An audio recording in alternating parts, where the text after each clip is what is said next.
अस्सलाम वालेकुम everyone, this is me Akbar. Hope so आप सब लोग ठीक होंगे और मेरी वीडियोस आपको पसंद आ रही होंगी। आज ही हम लोग CS625 का वीक 7 करने जा रहे हैं। उम्मीद है कि आपको पिछले सारे वीक समझ आ चुके होंगे। चलिए जी वीडियो करते हैं स्टार्ट। वीक 7 है बेसिकली इंटेलेक्चुअल प्रॉपर्टी राइट। इसमें हम सबसे पहले इंट्रोडक्शन देखेंगे, देन हम कॉन्फिडेंशियल इंफॉर्मेशन की तरफ जाएंगे। पैटेंट्स क्या होते हैं, copyright act permitted in relation to copyright and remedies for breach of copyright and plagiarism. इन सारी चीज़ों को हम डिस्कस करते जाएंगे। इंट्रोडक्शन। इंटेलेक्चुअल प्रॉपर्टी राइट्स जो हैं ये बहुत वैल्यूएबल एसेट्स होते हैं जिन्हें ओन किया जाता है। लाइक इसमें हम सॉफ्टवेयर हाउसेस की बात करें तो वो इन्हें यूज़ करते हैं, इन्हें डेवलप कर रहे होते हैं। इंटेलेक्चुअल प्रॉपर्टी राइट इंक्लूड करते हैं कॉन्फिडेंशियल इंफॉर्मेशन।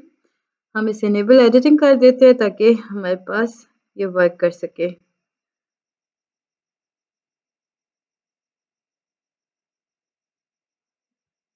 ओके, हम लेके चलते हैं हाइलाइटर को।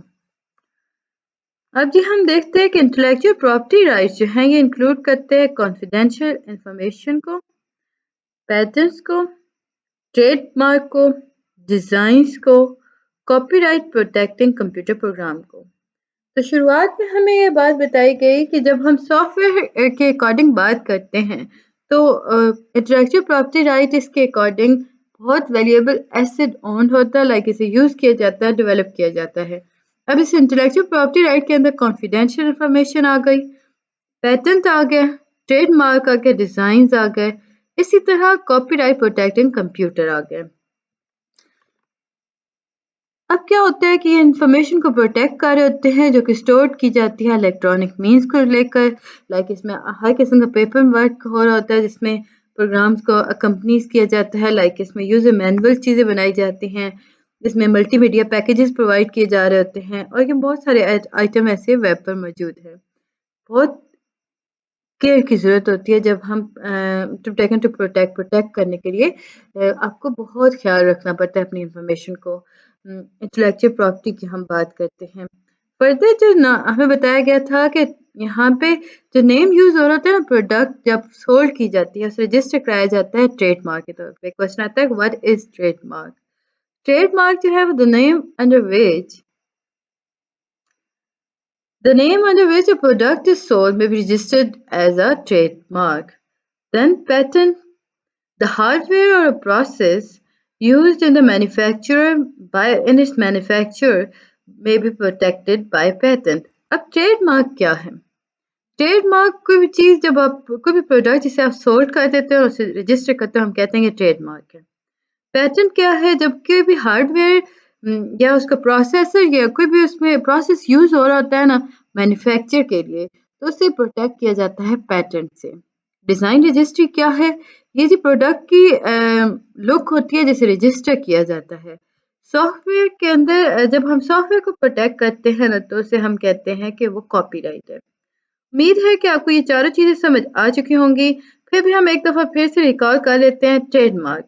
जब भी हम किसी चीज़ को या किसी भी प्रोडक्ट को सोल्ड आउट कराते हैं और उसे रजिस्टर कर देते हैं एज अ ट्रेडमार्क। पैटर्न ये हार्डवेयर के बारे में बात करता है, उसके मैन्युफैक्चर के बारे में बात कर रहा होता है और उसे प्रोटेक्ट किया जाता है with the help by the name of patent. Then design registry ये प्रोडक्ट के बारे में बात करेगा जिसे रजिस्टर किया जाना ज़रूरी है। फिर एक कॉपीराइट, सॉफ्टवेयर को हम प्रोटेक्ट करते हैं with the help of copyright. अब ये जो नो हाउ है ना, इसमें हम देखें तो प्रोडक्ट के बारे में बताया गया कि प्रोडक्ट को कैसे प्रोटेक्ट किया जाता है और कैसे कॉन्फिडेंशियल इंफॉर्मेशन के अकॉर्डिंग रखा जाता है। अनऑथराइज्ड यूज हो रहे होते हैं इंटेलेक्चुअल प्रॉपर्टी के अकॉर्डिंग, उन्हें स्टॉप करने के लिए इंजेक्शंस को लाइक उन्हें स्टॉप किया जाता है इंजेक्शंस के थ्रू। डैमेज कर दिया जाए, लाइक हम देखें ना तो इन फ्रेगमेंट ऑफ दिस राइट, जब इन राइट्स को ना तोड़ा जाए तो हो क्या रहा होता है कि आपके इंफॉर्मेशन लीक आउट हो जाती है। बहुत सारे लाभ पाए जाते हैं जो कि टेक्नोलॉजी एडवांसमेंट के अकॉर्डिंग चल रहे हैं। General agreement on tariff and trade, GATT GATT है क्या, general agreement on tariff and trade. अब इसका काम क्या है, ये कंसर्न करता है जी protection of intellectual property right को, अब ये देखता है कि इसमें जो वाइड स्प्रेड हो होता है ना पायरेसी ऑफ सॉफ्टवेयर प्रोडक्ट का, उसके अकॉर्डिंग वो इसे प्रोटेक्ट कर रहा होता है। फिर है जी कॉन्फिडेंशियल इंफॉर्मेशन। अब कॉन्फिडेंशियल इंफॉर्मेशन है क्या? अब आपको सही नजर आ रहा होगा होप सो। वो इंफॉर्मेशन जो कि पब्लिक प्रॉपर्टी नहीं होती, वो पब्लिक नॉलेज के लिए ज़रूरी नहीं होती, उसे हम कहते हैं कि वो कॉन्फिडेंशियल इंफॉर्मेशन है। यानी कि वो इंफॉर्मेशन जो कि पब्लिक की प्रॉपर्टी नहीं है, पब्लिक नॉलेज के लिए ज़रूरी नहीं है, उसे हम कहते हैं कॉन्फिडेंशियल इंफॉर्मेशन। ये ऐसी कैटेगरी है इंफॉर्मेशन की जहाँ पे पर्सनल कॉन्फिडेंस की बात की जाती है, ट्रेड सीक्रेट होते हैं इसमें, सेंसिटिव गवर्नमेंट इंफॉर्मेशन भी इसमें इन्वॉल्व हो जाती है। इसमें हम देखें तो कंप्यूटर साइंटिस्ट जो होते हैं इसे हैंडल करते हैं अपने course of his on her work. और इसमें हम बात करें तो ये फिल्म जो होती हैं वो प्रोटेक्ट कर रही होती हैं अनऑथराइज यूज को, यानी डिस्क्लोजर नहीं कर रही होती। अब फॉर एग्जांपल अगर हम इसे सिंपल तरीके से करें तो आप जो पासवर्ड ऐड करते हो अपनी क्रोम के अंदर, लाइक आप आईडी बनाया, देन आपने एक पासवर्ड क्रिएट किया। अब वो पासवर्ड जो है वो कॉन्फिडेंशियल है। एलएमएस की बात करते हैं, आपका एलएमएस आईडी आप ये इतनी कॉन्फिडेंस नहीं होती, लाइक इसमें कॉन्फिडेंशियलिटी नहीं आ जाती, लेकिन आपका पासवर्ड बहुत अहम होता है। आप वो किसी को दोगे तो आप अपनी सारी इंफॉर्मेशन दे रहे हो। इंफॉर्मेशन जो है वो प्रोटेक्ट की जाती है तभी जब वो कॉन्फिडेंशियल होती है। नॉन कॉन्फिडेंशियल इंफॉर्मेशन को प्रोटेक्ट करना ज़रूरी नहीं होता। लाइक अब कॉपीराइट और पैटर्न जो हैं ये पब्लिक डोमेन है और इन्हें हर कोई यूज़ कर सकता है। याद रखिएगा, कॉपीराइट और पैटर्न जो हैं ये पब्लिक डोमेन है और इन्हें हर कोई यूज़ कर सकता है। अब इसमें अगर हम कॉन्फिडेंशियल इंफॉर्मेशन के अंदर कंटिन्यू देखें तो 3 कंडीशंस ऐसी होती हैं, यानी 3 कंडीशंस होती हैं जिन्हें सैटिस्फाई करना बहुत ज़रूरी होता है जब भी आप कॉन्फिडेंस की ब्रीच की बात करते हो। Information must be confidential, information को कॉन्फिडेंशियल होना चाहिए। अब ये जो इंफॉर्मेशन आप प्रोवाइड कर रहे हो, तो इसमें अगर हम बात करें, हम हाइलाइटर सेलेक्ट कर लेते हैं ताकि ये हमारे साथ साथ होता जाए। इंफॉर्मेशन जो है वो disclose must have been disclose in circumstances जिसके अंदर ऑब्लिगेशन ऑफ कॉन्फिडेंस राइज कर रहा हो, हम कह सकते हैं कि ब्रीच हो चुकी है।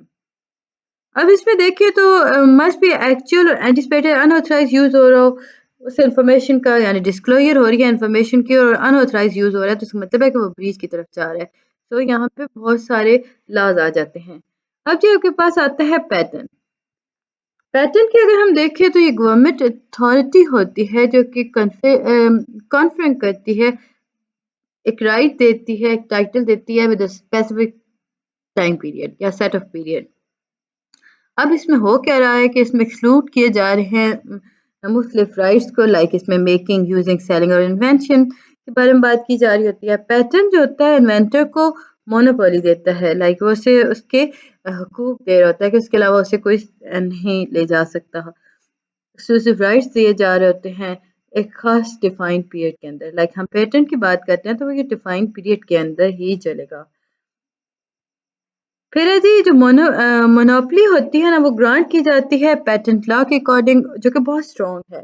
ओनर जो होता है ना, जिसका लाइक उसे पेटेंट प्रोवाइड कर दिया गया है, वो एक्सक्लूड करता है इंडिपेंडेंट इन्वेंटर्स को फ्रॉम द मार्केट। इसकी जो बेटर फॉर्म है ना पेटेंट की, वो कमर्शियली अगर हम देखें तो वो डिजायरेबल ब्रेक थ्रू के बारे में बात करती है, लाइक वो चैलेंज की तरफ जाती है। अब इस बात को डिफाइन करने के लिए मैं आपको एक एग्जांपल देती हूँ। जो कंपटीटर होता है ना प्रोडक्ट का, बहुत सारी सिमिलर प्रोडक्ट्स आ जाती हैं, प्रोसेस आ जाते हैं जो कि मार्केट के अंदर अवेलेबल होते हैं। इन्हें कवर करना by the help of pattern, तो होगा क्या, कैसे किया जाएगा, यानी उसे मार्केट से उसे हटा देने के लिए भी पैटेंट अपना वर्क करता है। और पैटेंट इस बात में बहुत ज़्यादा इस इशू में हेल्प कर रहा होता है। पैटेंट एक्ट जो है ये बेसिकली मुख्तलिफ क्राइटेरिया को सेट कर रहा होता है, जिसके अंदर इन्वेंशन जो होता है वो इन्वेंटर जो होता है वो लाइक उसे कहा जा सकता है कि वो बेनिफिशियरी होता है, वो पैटेंट कहलाता है। पैटेंट के अंदर अगर हम देखें तो वो कैसे दी जाएगी, एक तो इन्वेंशन जो है वो न्यू होनी चाहिए, ठीक है जी। सेकंड भी कहा गया कि जो इन्वेंटिव स्टेप्स इसमें इन्वॉल्व होनी चाहिए। थर्ड में कहा गया था कि जो आपके जो आप इन्वेंट कर रहे हो वो कैपेबल हो इंडस्ट्रियल एप्लीकेशन के अकॉर्डिंग। इसमें सब्जेक्ट मैटर के बारे में बात की थी कि वो एक्सक्लूडेड क्लास के अंदर लाइक उसमें ना हो वो। फिर बताया गया था कि जो इट इज़ पॉसिबल कि जो पैटर्न्स लाइक हम कह सकते हैं कि आप एक या एक से ज़्यादा प्रोग्राम्स को पैटर्न कर सकते हो। Like simplicity program plus simple से ना लाइक हम कह सकते हैं कि आप प्रोग्राम प्लस जाते हो पैटर्न के साथ। कंप्यूटर प्रोग्राम जो होते हैं वो पैटर्नबिलिटी के अकॉर्डिंग देखें तो वो एक्सक्लूडेड नहीं होते इसमें से। लाइक वो प्रोडक्ट को लेकर कैपेबल होते हैं, वो प्रोड्यूस कर सकते हैं, technical efforts beyond the normal physical interactions कर सकते हैं सॉफ्टवेयर हार्डवेयर के दरमियान। इसी तरह हम देखें तो पेंटेबल जो होते हैं ना यानी पेटेंटेबल वो हर चीज़ बना सकते हैं, उन्हें राइट होता है। अब आ जाता है जी copyright. Copyright basically exclusive legal right होता है जो कि ओरिजिनेटर को दिया जाता है, लाइक उसे असाइन किया जाता है। पैटेंट जो था ना वो ओनर के पास भी था, और आप with the help of patent act या पेटेंट एग्रीमेंट आप उसे इन्हांस कर सकते हो किसी खास प्रोडक्ट को। कॉपीराइट जो होता है ये बेसिकली ओरिजिनेटर को दिया जाता है, जो कि असाइन किया जाता है, लाइक इसे असाइन किया जाता है प्रिंट पब्लिश परफॉर्म मटेरियल के अकॉर्डिंग। लाइक उसे कहा जाता है कि आपने जो चीज़ प्रिंट की है, जिस चीज़ के अकॉर्डिंग आप जा रहे हो, वो कोई और उससे नहीं कॉपी करेगा। कॉपीराइट जो होता है मतलब आइटम्स को प्रोटेक्ट करता है कि उसे दोबारा से कॉपी ना किया जा सके, यानी रीजनरेट ना किया जा सके।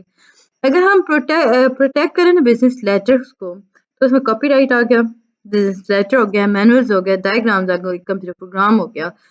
कॉपीराइट ओनर जो होता है वो स्पेक्टर फेस करता है, उसमें अनलिमिटेड उसे पायरेसी दी जाती है। अनकंट्रोल्ड कॉपीइंग जो होता है वो एडवेंट ऑफ इंटरनेट की बात करता है। नेक्स्ट के सामने आता है कि अगर प्रॉब्ली हम देखें ना लास्ट फ्यू ईयर्स को या नेक्स्ट फ्यू ईयर्स को, तो मुझसे स्ट्रॉन्गर लॉज सामने आ रहे हैं। कॉपीराइट ऑनर्स को बहुत सारे राइट्स मिल गए, वाइड स्प्रेड लाइसेंस स्कीम्स आ चुकी हैं, टेक्निकल एंटी पायरेसी और कॉपी मॉनिटरिंग डिवाइसेस जनरेट कर दी गई हैं और इन्हें यूज़ का ग्रेटर यूज़ देखने को मिलेगा। इलेक्ट्रॉनिक राइट मैनेजमेंट सिस्टम के अकॉर्डिंग कॉपीराइट जो है या कॉपीराइट लॉ जो है वो उसमें 6 एक्सक्लूसिव राइट्स को ऐड कर दिया गया। copy the work, issues copy to the public। Third one है आपके पास rent or lend the work to the public, perform play and show the work in the public, broadcast at the work। अगर हम देखें तो इसमें broadcast भी आ गया। इसमें अगर हम देखें तो अडॉप्शन मतलब आपके वर्क को दोबारा कोई अडॉप्ट नहीं कर सकता, आपको इक्वली राइट प्रोवाइड कर दिया गया है कि आपको अनपब्लिश वर्क के अकॉर्डिंग या पब्लिश वर्क के अकॉर्डिंग इक्वली राइट आपको प्रोवाइड किया गया। फिर जी एक्ट जो है वो अगर हम देखें ना जिन्हें परमिट किया गया था इन रिलेशन टू कॉपीराइट वो क्या क्या थे। कुछ एक्ट जो है वो परमिट किए गए थे अंडर द एक्ट ऑफ 1988। इसमें अगर हम देखें तो फेयर डीलिंग आ गई, मेकिंग बैकअप कॉपीज आ गई कंप्यूटर प्रोग्राम की, transfer of work in electronic form हो गया। इसमें अगर देखें तो डीकम्पाइलेशन और रीपर्पज ऑफ इंटर ऑपरेबिलिटी की, एरर करेक्शंस हो गई, डेटाबेस आ गया। अब जो आपके पास आती हैं अगर ब्रीच हो जाए कॉपीराइट तो क्या होगा। कॉपीराइट जो है ओनर जो है वो उसके पास सिविल रेमेडीज होती हैं, लाइक वो सर्च करता है, इंजक्शंस कर होता है, डैमेज हो रहा है, अगर उसका एक्शंस अकाउंट्स ऑफ प्रॉफिट देखा जा रहा होता है। अगर ब्रीच हो गया ना तो क्या होगा कि ओनर को प्रॉफिट दिया जाएगा, लाइक उससे उसके हक में फैसला लाया जाएगा। फर्दर इसमें अगर देखें तो कॉपीराइट के अंदर हम देखें तो सब्सिट्यूट उनके वर्क के अकॉर्डिंग बिलीव किया जाता है कि कोई रीज़न ऐसी नहीं है कि जिसके थ्रू आप उनके वर्क को डैमेज कर सको। सो आपके हक में ये जा रहा होता है। कॉपीराइट ओनर जो होता है वो हर हाल में उसके पास इंपॉर्टेंट पावर होती है कि वो प्रिंसेस के अंदर इंटर हो सके। वो विदाउट यूजिंग फोर्स वो बताता है जितनी भी उसके कॉपीज बनी है ना उन सबको वो आराम से डिटेल से डिलीट कर सकता है। फिर है जी पैलेग्रिज्म। ये वो प्रैक्टिस है लाइक इसके अंदर हम देखें ना तो ये एक ऐसी प्रैक्टिस है आप दूसरे काम को अपना या आइडियाज को अपना बनाते हो। लाइक वर्क कोई और कर रहा है ना, आपने उसे प्रेजेंट किया, सेम वही चीज आपने प्रेजेंट कर दी और उसे अपना कह दिया, तो ये पैलेग्रिज्म के अंदर आता है। अब ये बात यहाँ तय की थी turning in someone else work as your own. Copying इसमें अगर देखा जाए कॉपिंग वर्ड की अगर हम बात करें, आइडियाज किसी का एक लफ्ज भी आप कॉपी कर रहे हो ना, तो वो सारा प्लेगरिज्म के अंदर आता है, विदाउट गिविंग क्रेडिट। हाँ, क्रेडिट देते हो तो वो ठीक है, लेकिन आप क्रेडिट नहीं दे रहे हो तो ये प्लेगरिज्म के अंदर आएगा। आप इसमें कोटेशन मार्क्स, कोटेशन को ऐड नहीं सही कर पा रहे होते हो। इसमें इनकरेक्ट इन्फॉर्मेशन हो रही होती है कि सोर्स ऑफ कोटेशन है क्या। लाइक इसमें अगर देखें तो चेंज करते हैं वर्ड को, लेकिन कॉपी तो सेंटेंस कर लिया, सेंटेंस का लाइक स्ट्रक्चर ऑफ सेंटेंस आपने कॉपी कर लिया। अब आप लोगों की असाइनमेंट्स आ रही होती हैं, जीडीपीज आ रहे होते हैं, कभी कभी ऐसा होता है ना कि यूट्यूब पे हम आपको सॉल्यूशंस दे रहे होते हैं, आप सेम एज इट इज लिख लेते हो। अब स्ट्रक्चर आप बीच में थोड़ा सा लफ्ज चेंज कर देते हो, लाइक आई की जगह दे लगा दिया। पर देखिए जब कंप्यूटर के पास आएगा वो कहेगा जी सेंटेंस स्ट्रक्चर तो सेम है, लाइक अपने सोर्स तो यूज कर लिया है, सिंपल एक वर्ड चेंज किया और आपने यहाँ पे मेंशन भी नहीं किया, तो वो प्लेगरिज्म के अंदर आ जाता है। अब कंप्यूटर प्रोग्राम जो होते हैं ना, वो वेरिएबल नेम्स को चेंज करने से, लाइक स्ट्रक्चर और फ्लो ऑफ प्रोग्राम को आप चेंज करोगे ना, तो ही वर्क करेगा। अगर आप वेरिएबल नेम चेंज कर देते हो ना और कंप्लीट स्ट्रक्चर और फ्लो ऑफ प्रोग्राम वही रखते हो ना, तो हो गया क्या कि आपको प्लेगरिज्म का इशू आ जाएगा।